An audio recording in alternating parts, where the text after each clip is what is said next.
Welcome to speed news. అమీర్పేటలో జరిగిన ఘోర అగ్ని ప్రమాద ఘటనపై అధికారులు దర్యాప్తును వేగవంతం చేశారు. ప్రమాదానికి గురైన భవనాన్ని హైడ్రా కమిషనర్ రంగనాథ్ పరిశీలించారు. నాలాను ఆక్రమించి భవనం నిర్మించినట్లు తెలితే కూల్చివేస్తామని హెచ్చరించారు. ప్రాథమిక పరిశీలనలో భవనం కనీస ఫైర్ సేఫ్టీ నిబంధనలు పాటించలేదని స్పష్టమైనట్లు చెప్పారు. అత్యవసర పరిస్థితుల్లో బయటపడేందుకు ఎంట్రీ, ఎగ్జిట్ మార్గాలు ఒక్కటే ఉన్నాయని గుర్తించినట్టు వెల్లడించారు. భవనం చుట్టూ ఉండాల్సిన సెట్ బ్యాక్ కూడా వదలలేదని అధికారులు గుర్తించారు.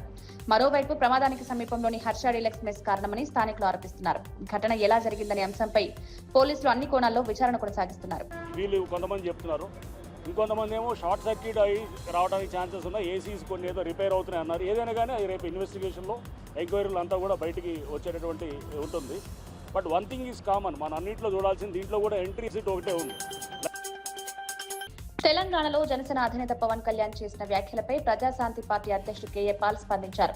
ప్రాంతాల మధ్య చిచ్చు పెట్టే విధంగా మాట్లాడడం సమంజసం కాదని పవన్ ప్రశ్నించారు. ప్రజలకు ఇచ్చిన హామీల అమలుపై దృష్టి పెట్టాల్సిన సమయంలో ఇటువంటి వివాదాలు ఎందుకు సృష్టిస్తున్నారని నిలదీశారు. ప్రజలు వాగ్దానాల అమలుపై ప్రశ్నిస్తుంటే వాటికి సమాధానం చెప్పాలని సూచించారు. రాజకీయ నాయకులు ప్రజల సమస్యల పరిష్కారంపై దృష్టి సారించాల్సిన అవసరం ఉందన్నారు. ఇదే సమయంలో జూన్ 14న అమెరికాలోని హ్యూస్టన్ నగరంలో నిర్వహించనున్న భారీ సభకు రావాలని పవన్ కళ్యాణ్ కు బహిరంగ ఆహ్వానం పలికారు. పవన్ కళ్యాణ్ పలికిన మాటలు గత 3 దినాలు తెలుగు రాష్ట్రాల్లో దుమారం లేదు. ప్రాంతాల మధ్య చిచ్చు పెట్టడం న్యాయమా? ఇచ్చిన వాగ్దానాలను నెరవేర్చమని ప్రజలు నిలదీస్తుంటే అవి మానేసి ఈ గొడవలు ఎందుకు? తమ్ముడు పవన్ కళ్యాణ్ జూన్ 14ని నేను హ్యూస్టన్ లో పెద్ద సభ పెడుతున్నా. అంతేకాకుండా నవంబర్ 3 వరకు అమెరికాలో మన తెలుగు సత్తా, మన భారతీయుల సత్తా చూపిద్దాం.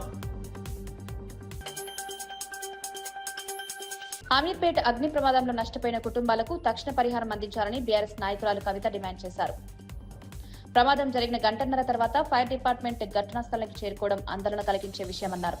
ఇలాంటి పరిస్థితుల్లో ప్రమాదాలను ఎలా నియంత్రించగలమని ప్రశ్నించారు. నగరంలో అగ్నిమాపక వ్యవస్థ పనితీరు, అత్యవసర సేవల స్పందనపై ప్రభుత్వం సమీక్ష చేయాల్సిన అవసరం ఉందన్నారు.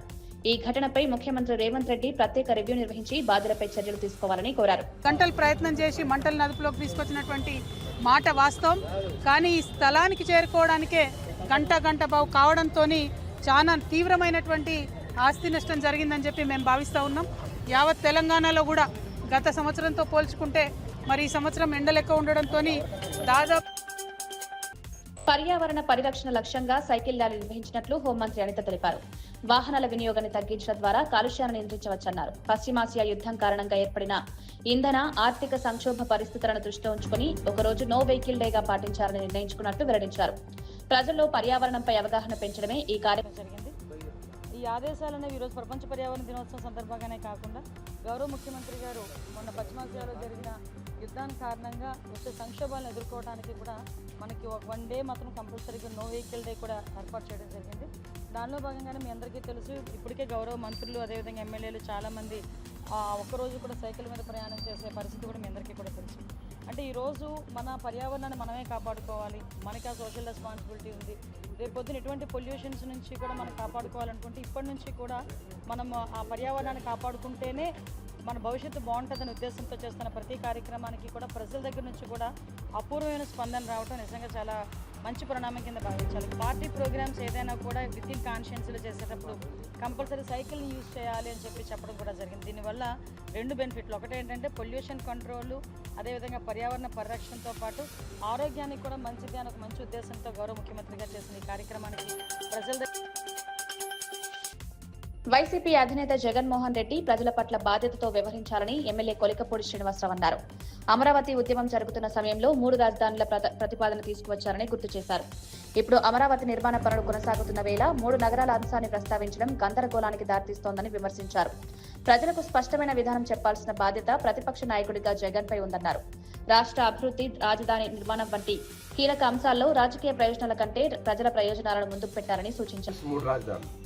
జగన్మోహన్ రెడ్డి గారు 3 రాజధానులు అని 4.5 సంవత్సరాలు మాట్లాడారు. చంద్రబాబు నాయుడు గారు అలాగనే కూటమి పార్టీలు అమరావతి ఆంధ్రప్రదేశ్ ఏకైక రాజధాని అని ఎన్నికలకు వెళ్ళడం జరిగింది. మరి 4.5 సంవత్సరాల అమరావతి ఉద్యమం ప్రపంచ పర్యావరణ దినోత్సవం సందర్భంగా ఉప ముఖ్యమంత్రి పవన్ కళ్యాణ్ పర్యావరణ పరిరక్షణకు సంబంధించిన పలు కార్యక్రమాలను ప్రారంభించారు. తన తల్లి అంజనాదేవి పేరు మీద మొక్కలు నాటినట్టు తెలిపారు. ప్రకృతి సంరక్షణ ప్రతి ఒక్కరి బాధ్యత అని పేర్కొంటూ మొక్కల పెంపకంపై ప్రజల్లో అవగాహన పెరగాల్సిన అవసరం ఉందన్నారు. రాష్ట్ర వ్యాప్తంగా పచ్చదనాన్ని విస్తరించేందుకు 2.5 కోట్ల సీడ్ బాల్స్ తయారీ కార్యక్రమానికి శ్రీకారం చుట్టినట్లు వెల్లడించారు. అటవీ విస్తీర్ణం పెంపు, పర్యావరణ సమతుల్యత సాధన లక్ష్యంగా ఈ కార్యక్రమాన్ని చేపడుతున్నామన్నారు. యువత, స్వచ్ఛంద సంస్థలు, ప్రజలు ఈ కార్యక్రమంలో భాగస్వాములు కావాలని పిలుపునిచ్చారు. ఈ కార్యక్రమం ద్వారా కొండపల్లి బొమ్మల కళాకారుల జీవనోపాధికి ఉపయోగపడే 1000 ప్రపంచ పర్యావరణ దినోత్సవం సందర్భంగా ముఖ్యమంత్రి చంద్రబాబు నాయుడు విశాఖపట్నంలో పర్యావరణ పరిరక్షణ కార్యక్రమాల్లో పాల్గొన్నారు. ఆంధ్ర యూనివర్సిటీ గ్రౌండ్ లో మొక్కను నాటి పచ్చదనం పెంపుపై సందేశం ఇచ్చారు. అనంతరం మీడియా సమావేశంలో పర్యావరణ రక్షణ అవసరాన్ని వివరించారు. కార్యక్రమం ముగిసిన తర్వాత యూనివర్సిటీ గ్రౌండ్ నుంచి బీచ్ రోడ్లోని నోవోటెల్ హోటల్ వరకు సైకిల్ పై ప్రయాణించారు. సుమారు 5.5 కిలోమీటర్ల మేర సైక్లింగ్ చేసిన ముఖ్యమంత్రి దారి పొడవునా ప్రజలకు అభివాదం చేస్తూ ముందుకు సాగారు. సైక్లింగ్ అనేది కేవలం వ్యాయామం మాత్రమే కాదని ఆరోగ్యకరమైన జీవన విధానంలో భాగంగా మారాలని సూచించారు.